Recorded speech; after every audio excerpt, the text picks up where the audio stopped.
Hi everyone, Star-Lord is here, back with another episode for the Hope for Humanity series. This is episode number 4, and today we are going to be discussing consciousness. Okay, so stick around if this is what you're interested in, because a lot of people are aware of the term consciousness, but not everybody knows exactly what it means to be conscious. I'm going to try and break it down here for you today. So here we go. Let's start with the explanation of what I mean by consciousness. It's basically what I'm talking about is awareness. It's being aware of the moment, of every moment that we are here on this earth and we are going about our business. Most people just go about like robots on automatic. A lot of people are these days have their nose buried in their phones, looking at their computers and always aware of things that are going on around them, what's going on in everyone else's lives, but yet less and less we're taking the time out to be present in the moment. Consciousness is about being conscious in the moment, being aware, mindfulness.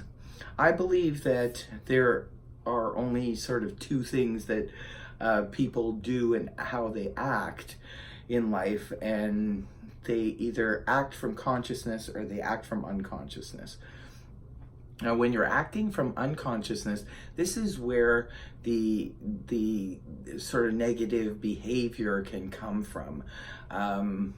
Say, for example, you're driving down the street and you're in traffic and somebody cuts you off or does something that you don't like, and then you just automatically pop off and react to that situation. Most of the time we're doing things like that on an unconscious basis. We're not conscious of what is going on in the moment. We are just in the phase of reaction to something that has occurred. Now, it's perfectly normal. This is what most people do. However, if you want to make a change in your life, it's more conducive to be conscious of every moment that you possibly can.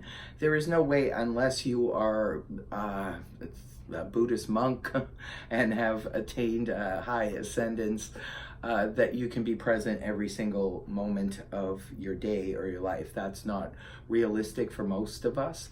But what is realistic is becoming more and more conscious and more aware and more mindful of the things we do on a regular basis. I know it takes work to do this, and a lot of people just don't simply want to put in the work. That's why they're not getting the results. But to get results in your life, in order to bring about like change, and I'm talking about lasting change, there's certain things that I have found in my spiritual journey that are really important, and mindfulness and consciousness is probably one of the most important things.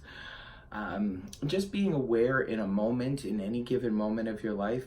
You can start this practice by just training your mind to, again, it's going to take the work. You have to put in the work in order to get the results. But it's about training your mind to wake up in the morning, for example, and take a look outside and feel the sunshine. If it happens to be sunny on that day, feel the sunshine beaming on your face and feel that, how good it feels. Be aware of how good it feels and just be in the moment, where you're not thinking about where you're going next and what you're doing and that you have to make coffee and you have to do all this other stuff. Just be aware in the moment that you feel the sun shining on your face and how good it feels, the warmth, the peacefulness, whatever it is that you happen to. There's always something to have gratitude towards, and there's always something to feel good about. Now, no matter what, if your mind is racing, try and train it to stop at least for a moment and be in the moment, be mindful of your experience in that moment. Just feel the good feeling of the warmth of that sun on your face. And then if your routine is to go and make yourself a nice cup of coffee, make yourself a cup of coffee, go ahead, let your mind wander and do what it normally does. But then when you sit down to drink that coffee, be aware of the aroma of the coffee and how good it tastes.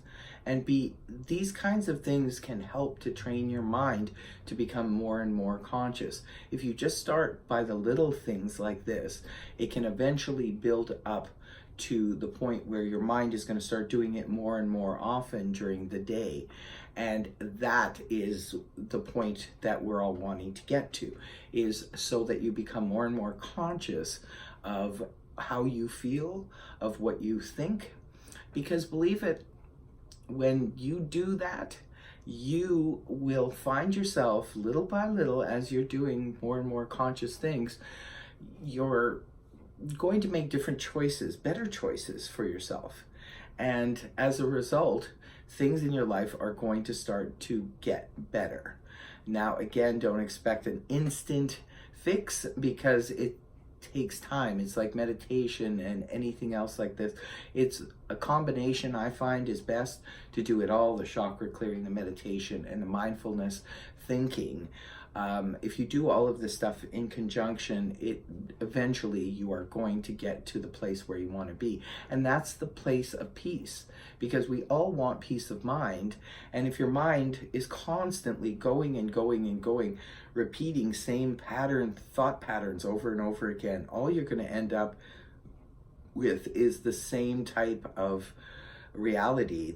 And that's how a lot of us end up living the same day over and over again, kind of like Groundhog Day, where it just feels like nothing is changing, because we're going on an automatic program that is sort of set there based on old belief systems, teachings, and so forth that we encountered when we were younger, that we never stopped to take a look at and examine or reevaluate in any way. When you become conscious, you start to do things like that. You start to reevaluate. Why am I thinking that? I used to believe that. Why am I still reacting in that same way when I have a different belief system? When you start to do this mindfulness, conscious awareness, it changes the playing field hugely. Again, you'll start noticing it little by little at first, but eventually it'll be leaps and bounds. Now, I've also heard people say things like, positive thinking gets you nowhere. I've tried it before and it doesn't do anything. All I get is the same stuff over and over again. We've all heard that. We've all heard those comments. And my thoughts on positive thinking is they are important.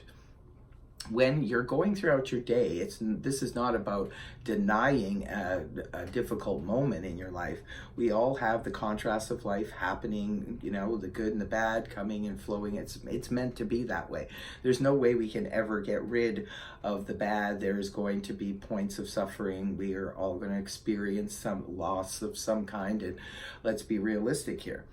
So it's not about denying these experiences. It's about feeling them in the moment, but then letting them go and letting them pass.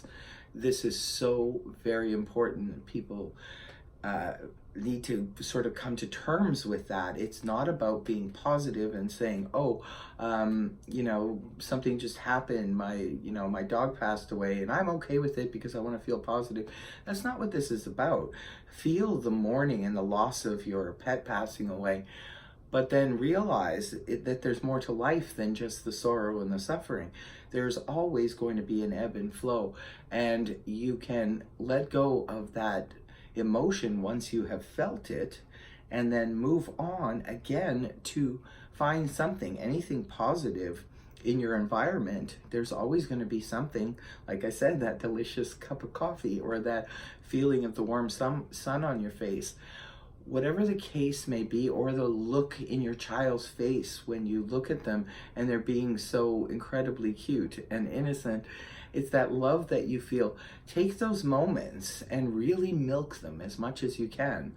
This way you're not in denial about what's going on in your life. You're accepting the realities, and the realities of life. Every day there's ups and there's downs. There's a good thing that happens and a not so good thing that happens. There's neutral things that happen, what have you. But if we're just going through the life, our daily life, and we're just masking these emotions and we're suppressing everything. That's not healthy. The whole point is to feel it. When you feel whatever it is you're going through, then you're present. You are in the moment. If you're angry at someone who cuts you off in traffic, yes, that's understandable. We all get angry. You can just feel the moment and feel the anger. It doesn't mean you have to react to it. And this is the whole thing about changing your programming, because let's go back to the beginning in terms of how the brain is functioning in all of us living beings. We have our subconscious mind that can be programmed. It's sort of like the computer that you can actually, the part of the computer you can actually program. That's the subconscious mind. The conscious mind is what just kind of goes on whatever the subconscious throws at it. So if all you've ever done is reacted in the same way to situations, and you're going on automatic because you're not conscious, you're always just going to keep repeating that same pattern over and over and over again. But when you're conscious, you don't do that. You can see in that moment that you can make a change. If you've always reacted a certain way, when you're conscious, you can allow that anger to rise up inside of you, recognize it, say, yes, I'm feeling something. I'm feeling anger right now. And you can breathe through it, and you can make a decision. This is where free will comes in, because once we're conscious, it's so easy to make different choices, and different outcomes will happen because of these different choices. When we're unconscious and keep repeating that same old pattern over and over and over again, and we're going to do that because the subconscious is already programmed to react in a certain way. Every time this type of circumstances comes up, this is what I do. So the subconscious will just have your conscious play out this scene. However, like I said, when you are conscious, you can make a different choice, a different decision. So the best course of action, I feel, is to try to become conscious as much as you can throughout your day. But when it comes to positive thinking, that does help, because of the fact that, like I said, you don't have to deny an experience. Well, I didn't get that promotion, but I'm still happy because, you know, something else will come around. Well, if that's not genuinely how you feel, that's not going to cut it. You have to feel that disappointment of not getting that promotion and then move on to the next phase, which is finding something in your environment or in your day to feel grateful for. And then when you do that, that brings about more positive, because it's all about that law of attraction, right? Like attracts like, and energy attracts energy. So if you start putting your mind on more positive thoughts, you start to feel better. And when you start to feel better, things start turning around in your existence, in your environment. This is how we make the changes, but not through denial, not through constantly saying that I'm going to say positive affirmations throughout my day and everything will go fine. It doesn't work that way. I've never seen it work that way, although it does help. Having things like a vision board and having your mind set on positive intentions, definitely, but it does take time. It's not an instant fix again. It's something that takes time to play out. So you do have to stick with it, but there's more to it than just having positive thoughts.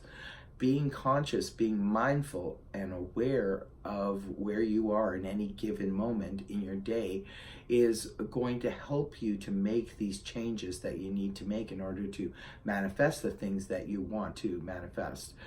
This video is very important because I will be doing a video on covering manifestation, which has been requested for this series.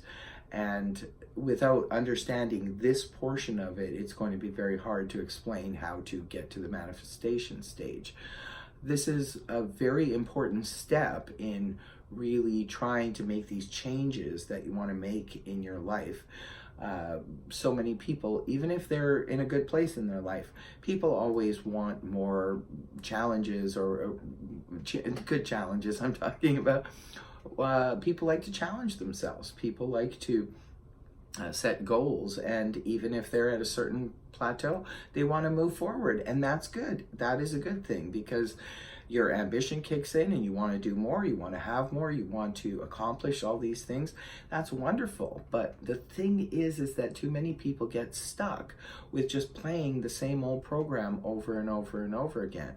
And especially if they hit a lucky moment where things are now going really well, they think they're on a roll, and then only to end up getting disappointed, because you can't sustain a lucky break forever. Sometimes a lucky break is just a lucky break. In order to sustain that, and in order to keep your life moving in the direction that you want to move it in, you have to put in the work. And mindfulness is huge. I mean, consciousness is huge.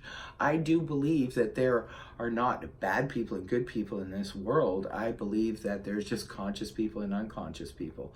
Unconscious people can make all kinds of really, really dreadful mistakes in their lives. It's only because of the fact that they don't have the mindfulness and the consciousness. I do believe if they did, they would make different choices. This is where the free will comes in.